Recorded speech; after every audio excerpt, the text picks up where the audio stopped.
नमस्कार, IND 121 में आपका स्वागत है। मैं हूं आपके साथ नवीन पुरोहित और आज हमारे साथ चर्चा करने के लिए मौजूद हैं मध्य प्रदेश सरकार के खेल एवं युवा कल्याण और उच्च शिक्षा मंत्री जीतू पटवारी जी। जीतू जी, आपका IND 24 में बहुत बहुत स्वागत है। जीतू जी, मध्य प्रदेश के पटल पर आपके संघर्ष को लोगों ने बहुत नज़दीक से देखा है। बतौर यूथ कांग्रेस के अध्यक्ष तक आपकी ये जो यात्रा है, जब आप मुख्य भूमिका में आए हैं, ऐसा लगता है कि कांग्रेस मुख्य भूमिका में आई है। तो इस मुख्य भूमिका पर आपकी प्रतिक्रिया चाहूँगा। नहीं, ये अवसर मिला है हम सबको 15 साल बाद कि कांग्रेस पार्टी के विचार को, कांग्रेस पार्टी की नीति को, कांग्रेस पार्टी के भरोसे को फिर से मध्य प्रदेश की जनता ने कांग्रेस के साथ किया है जी। और उसमें हमारी जिम्मेवारी भी ज़्यादा बनती है, दायित्व भी ज़्यादा बनता है और मेहनत हद दर्जे की लोगों की भावनाओं के साथ करने का एहसास भी हमें है। आप देखोगे कि मध्य प्रदेश के मुख्यमंत्री जी ने जो भरोसा आम जनता में दिया, उनकी उपयोगिता, उनकी योग्यता, उनकी यूएसपी क्या है? उनकी यूएसपी है विश्व भर में उनके संबंध और इस आर्थिक हालात को मध्य प्रदेश के सुधारने में कमलनाथ जी का व्यक्तित्व।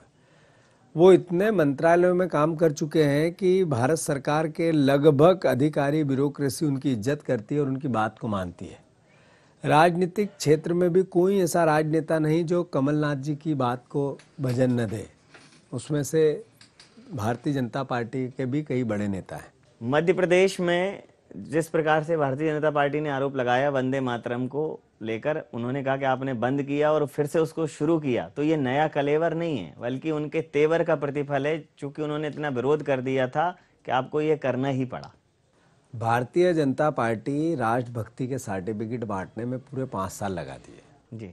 आप देखो कि वो किसको राष्ट्रभक्ति की बात सुनाते हैं, पढ़ाते हैं? उन लोगों को जिन्होंने देश की स्वतंत्रता में अपने राजनेताओं को, अपने परिवार के लोगों को न्यौछावर किया है।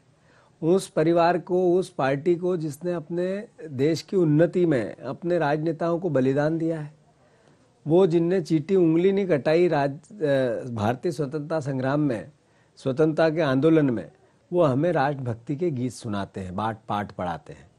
गीत गाकर, गान गवाकर राष्ट्रभक्ति अपनी जगह हो सकती है, पर राष्ट्रभक्ति ब्लड में होती है, भाव में होती है, अपने विचारों में होती है, अपने संघर्ष में होती है, अपने इतिहास में होती है और वो कांग्रेस पार्टी के इतिहास में है। कमलनाथ जी ऐसे व्यक्तित्व हैं जो शिवराज सिंह जी तो जब सत्ता में थे तब उनसे हम कभी घबराए नहीं, डरे नहीं। 15 साल तक विपक्ष की लड़ाई लड़ते रहे, तो अब सत्ता में होने के बाद उनसे क्यों घबराएंगे?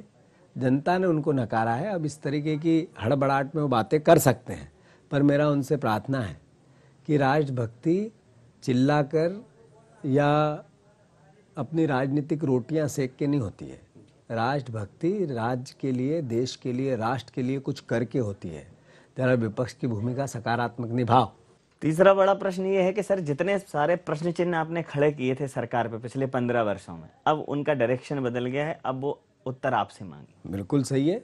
तो क्या आप सिलसिलेवार जिन बातों पर प्रदेश सरकार पर सवालिया निशान लगाते थे, भारतीय जनता पार्टी की जब प्रदेश सरकार थी, अब उनके जवाब उसी सिलसिले से आप दे पाएंगे? और सिलसिला थोड़ा तेज चाहिए, जनता को ज्यादा उम्मीद है आपसे। बिल्कुल है। जनता हमेशा कांग्रेस पार्टी से उम्मीदों की निगाह से देखती है जी। और जब हमसे निराश होती है तभी बीजेपी को जिताती है। पर इस बार हमने पहला काम जो किसानों की मदद का किया, एक मुख्यमंत्री देश में दूसरा उदाहरण नहीं मिलता कि शपथ ली, घर तक ऑफिस तक गए और सिग्नेचर करके 60,000 करोड़ रुपए किसानों के माफ कर दिए। शपथ ली और ऑफिस तक गए और 51,000 रुपये बेटियों के विवाह के लिए मध्य प्रदेश शासन ने दे दिए। दूसरा उदाहरण नहीं मिलता। बच्चों की निःशुल्क शिक्षा हो, मेरे पास डिपार्टमेंट है। मुख्यमंत्री जी का 3 बार मुझे फ़ोन आया, बुलाया ऑफिस, तलब किया और कहा, जीतू बेटियों के शिक्षा को लेकर जो अपना विज़न है क्लियर करो, जल्दी करो, हमें अपनी बात जो हमने भरोसा दिलाया पूरा होना चाहिए। ऐसा मुख्यमंत्री जिसको अपनी बात पर, अपनी जबान पर भरोसे के साथ डिलीवरी करते आता हो, दूसरा देश में नहीं है। इसीलिए मैंने कहा कि मुख्यमंत्री मध्य प्रदेश के, उनका व्यक्तित्व, उनका अनुभव, उनकी ताकत है, उनके संबंध इस मध्य प्रदेश के लिए एक तरह से नई ऊर्जा देंगे। इसीलिए कांग्रेस पार्टी पे भरोसा। लेकिन भारतीय जनता पार्टी कह रही है कि हम इतने सशक्त हैं, विपक्ष कोई कमजोर नहीं है आपके जैसा। आपको ठीक चलना ही पड़ेगा। शिवराज जी कह रहे नहीं तो हम ईंट से ईंट बजा देंगे। टाइगर ऐसा नहीं है, अभी जिंदा है टाइगर। शिवराज सिंह जी बहुत अच्छे इंसान है, भले इंसान है, सकारात्मक सोच से थोड़े दिन पहले तक बातें करते थे, अब एकदम से वो नकारात्मक कैसे हो गए? वो अच्छे इंसान है, दूसरी योनि में क्यों जाना चाहते हैं? मुझे समझ नहीं आता है। आप इंसान रहो भाई, क्यों आप दूसरी योनि में बनना चाहते हो?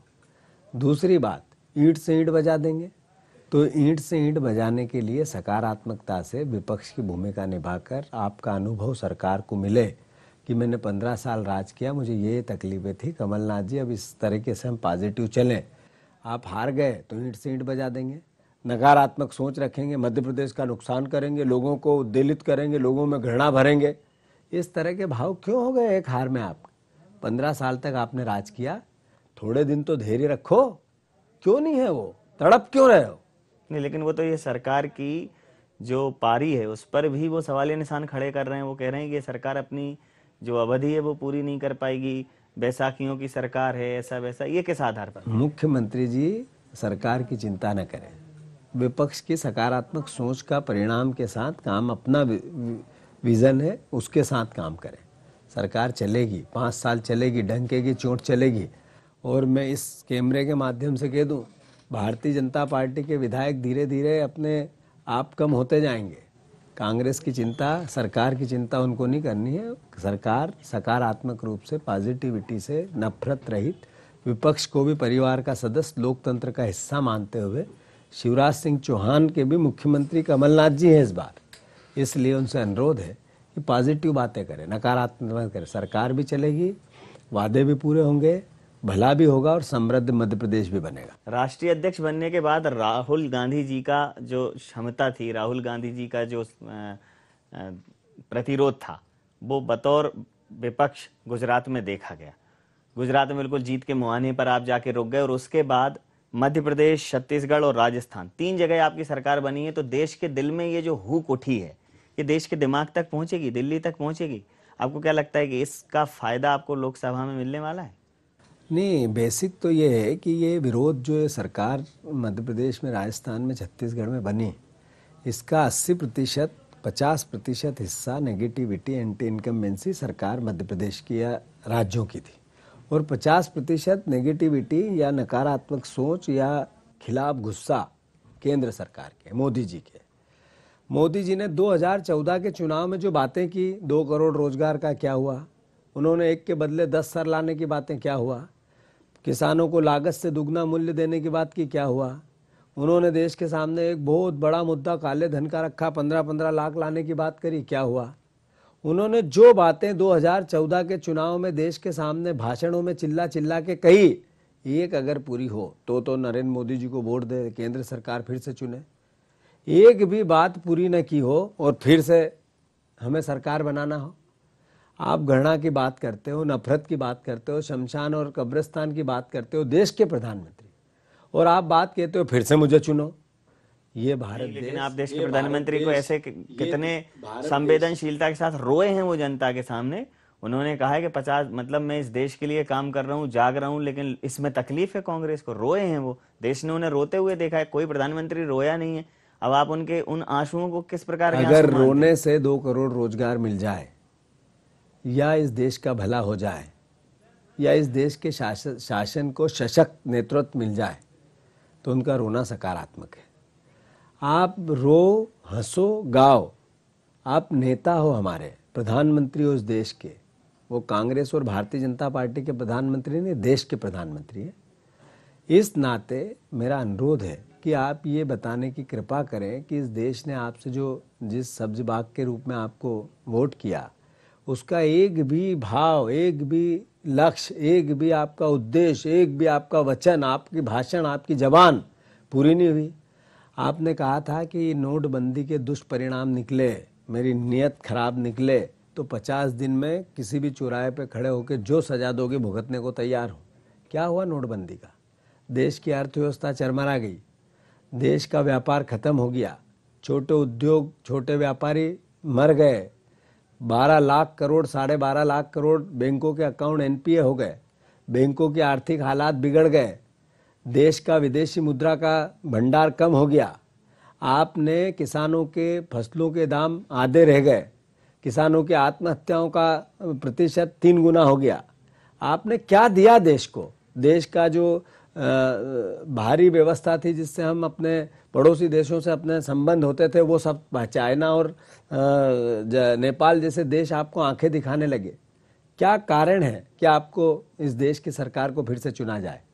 आप नवीन भैया भरोसा रखें, मैं कभी भविष्यवक्ता नहीं हूँ, पर जैसे नरेंद्र मोदी बड़े बहुमत से आए थे वैसे ही उतनी ताकत से जाएंगे। ये देश की जनता समझती है, देखती है, सकारात्मक रूप से सबको अपनाती है और नकारात्मक लोगों को बाहर भेजती है। राहुल गांधी जी को एक तरीके से भारतीय जनता पार्टी ने एक अपरिपक्व व्यक्तित्व के तौर पर निरूपित किया था। आज देश ने उनको स्वीकार करना शुरू किया है, क्योंकि जनता के अभिमत को ही हम पैमाना मानते हैं। आप लोग तो उनके नेतृत्व में हमेशा से ये कहते रहे थे कि वो एक प्रतिभाशाली व्यक्तित्व हैं, लेकिन अब देश के दिल ने इस चीज को महसूस किया है, देश का दिल धड़का है कांग्रेस के लिए। तो ये जो धड़कन है क्या इतनी तीव्र होंगी कि सिर से लेकर पैर तक, कश्मीर से कन्याकुमारी तक, केरल फिर से कांग्रेस रिफॉर्म हो जाएगी? बात सवाल कांग्रेस के रिफॉर्म होने का नहीं, सवाल इस देश के नब्ज में कांग्रेस पार्टी के जिन के दौड़ने का है, उसके भाव को समझने का है। हम उदारवादी दृष्टिकोण के लोग हैं, हमें नफरत नहीं आती। हमने कभी, राहुल गांधी जी ने 50 बार कहा कि हमें बीजेपी मुक्त देश नहीं बनाना। हम बीजेपी युक्त भी चाहते हैं और कांग्रेस युक्त भी चाहते हैं। इसमें हर तरह के विचार को जिया जाए और फिर सकारात्मक विचार के साथ देश को आगे बढ़ाया जाए। कांग्रेस पार्टी महावीर के सिद्धांत को, तप को, अहिंसा को, त्याग को, बलिदान को, तपस्या को अब आत्मसात करती है, क्षमा को सर माथे पे लेती है, और भारतीय जनता पार्टी नफरत को सर माथे पे लेती है। क्या अंतर है भारतीय जनता पार्टी और कांग्रेस में? कांग्रेस पार्टी त्याग बलिदान की बात करते हुए क्षमा की बात करती है, बीजेपी नफरत से राज करने की बात करती है, हिंदू और मुसलमान को बांट के राज करने की बात करती है। हम अच्छे इंसान की बात करते हैं, वो अच्छे हिंदू और अच्छे मुसलमान की बात करते हैं। राहुल गांधी जैसा व्यक्तित्व जिस पर इतने प्रहार हुए हो, ऐसा दूसरा कोई पूरे विश्व में मिला हो तो बता दे। और कैसे प्रहार? जिस पे 20 लाख करोड़ रुपया पिछले 5 साल में, 20,000 करोड़ रुपया पिछले 5 साल में खर्च किया गया। सोशल मीडिया और मीडिया के माध्यम से विज्ञापन दिए गए, सोशल मीडिया का अलग नेटवर्क बनाया गया, कई माउथ पब्लिसिटी के लोग किराए पर रखे गए कि इनको कैसे भी गांधी परिवार के इस नेता को इस तरीके से डोमिनेट करें। पर देश की जनता सच कब तक छुप सकता है? स्वीकार किया, और जैसे राहुल गांधी हैं वैसे देश को दिखने लगे हैं।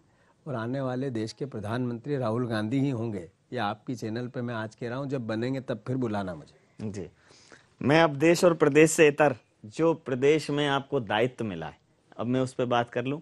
आप प्रदेश में एक स्वस्थ व्यक्तित्व के तौर पर जाने जाते हैं।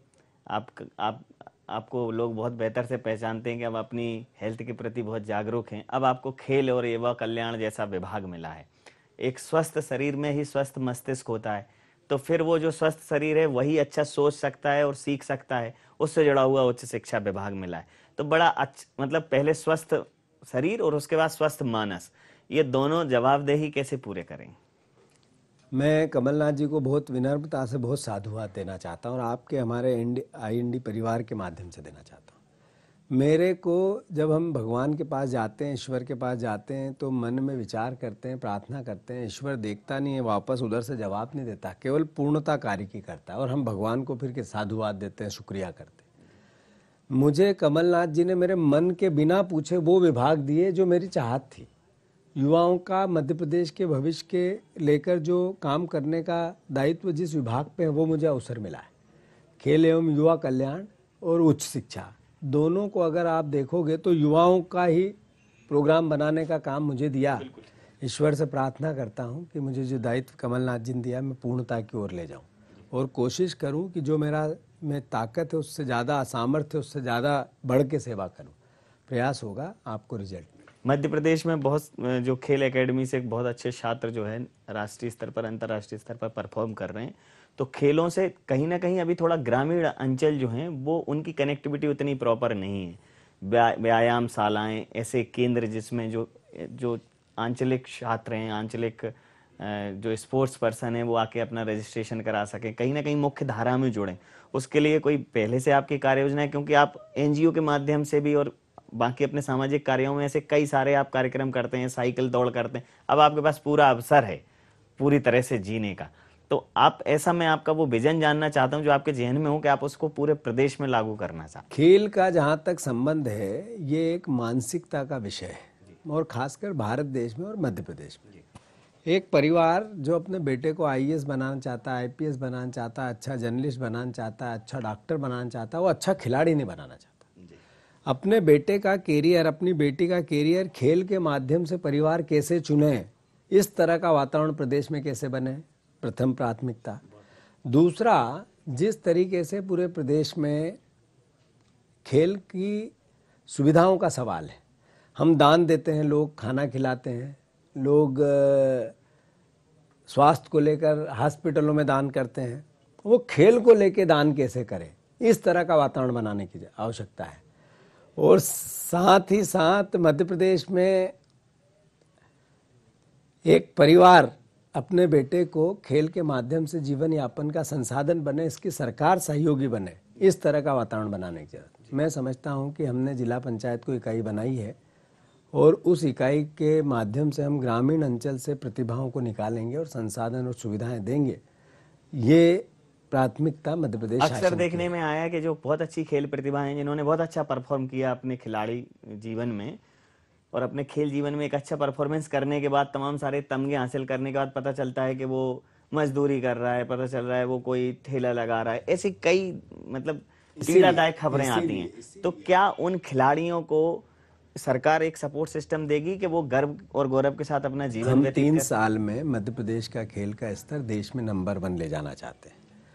साथ ही साथ उस परिवार की सिक्योरिटी पॉइंट ऑफ व्यू से, जिसका बच्चा खेल नेशनल गेम्स में गया हो, उसको जीवन में कभी मजदूरी नहीं करनी पड़े, इस तरह का संसाधन की प्रक्रिया को अपनाना चाहते हैं।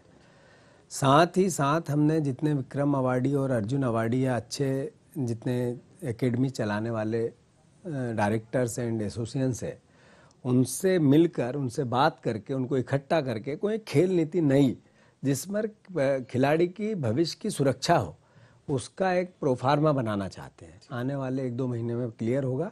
आप भरोसा रखें कि माता पिता ये सोचेंगे कि मेरे बेटे को डॉक्टर से पहले खिलाड़ी बनाऊं, वो सोचेंगे कि आईपीएस और आईएएस से पहले मैं बेटे को खेल में कैसे भेजूं, ये विचार बनेगा। और इससे अलग एक एजेंडा और है मेरा, जो मैंने मुख्यमंत्री जी से एक चलते चलते चर्चा की है, पर उसमें हर विभाग मध्य प्रदेश का एक खेल को अडॉप्ट करे, उससे निकले हुए नेशनल गेम्स के या कोई नाम्स बना के हम खिलाड़ियों को उसके अंतर्गत सर्विस मिलती जाए, नौकरी मिलती जाए।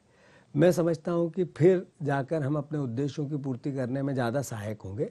इस तरह का एक वातावरण बनाने, जहाँ तक आधारभूत सुविधाओं का सवाल है, संसाधन का सवाल है, कोचेस का सवाल है, डाइट का प्रोग्राम का सवाल है, ये सब करना है, ये सरकार का दायित्व है। पर इसके साथ साथ एक समाज को भी कुछ करना है और उसको जोड़ना है, ये भी हमारा दायित्व है, हम करेंगे। उच्च शिक्षा की अगर बात करूं सर, तो जो सरकारी कॉलेजेस हैं उनकी स्थिति बहुत अच्छी नहीं है, सुदूर अंचलों में भवन नहीं है, फिर प्रोफेसर्स की उपस्थिति का भी एक प्रश्न हमेशा खड़ा रहता है कि जो प्रोफेसर्स हैं वो समय से नहीं पहुंचते। फिर प्राइवेट एजुकेशन में लगातार आप देख रहे हैं कि ठीक है यूनिवर्सिटीज़ हैं, सब हैं, तो वो बहुत उनकी फीसेस बहुत ज़्यादा हैं। तो उच्च शिक्षा में भी बहुत काम करने की ज़रूरत है, क्योंकि मध्य प्रदेश में उच्च शिक्षा का स्तर अगर देश के मानक स्तर से देखें तो बहुत पीछे है। आप सही है कि मध्य प्रदेश का जो मानक स्तर इतना ले जाएं, तब कि देश का कहीं भी किसी भी ज़िले में, शहर में रहने वाला व्यक्ति ये विचार करे कि मुझे मध्य प्रदेश के उस इंस्टीट्यूट में पढ़ना है, उस यूनिवर्सिटी में पढ़ना है, उस विश्वविद्यालय में पढ़ना है। जब ये आवाज़ आने लगेगी, जब हम पास होंगे। हमारा आज ही मैंने एक आदेश निकलवाया है, निर्देश दिए हैं अधिकारियों को कि 80% बच्चों की उपस्थिति अगर क्लासेस में कंप्लीट करने का हमारा नियम है, तो वो कागजों पे नहीं होना चाहिए, फिजिकली होना चाहिए।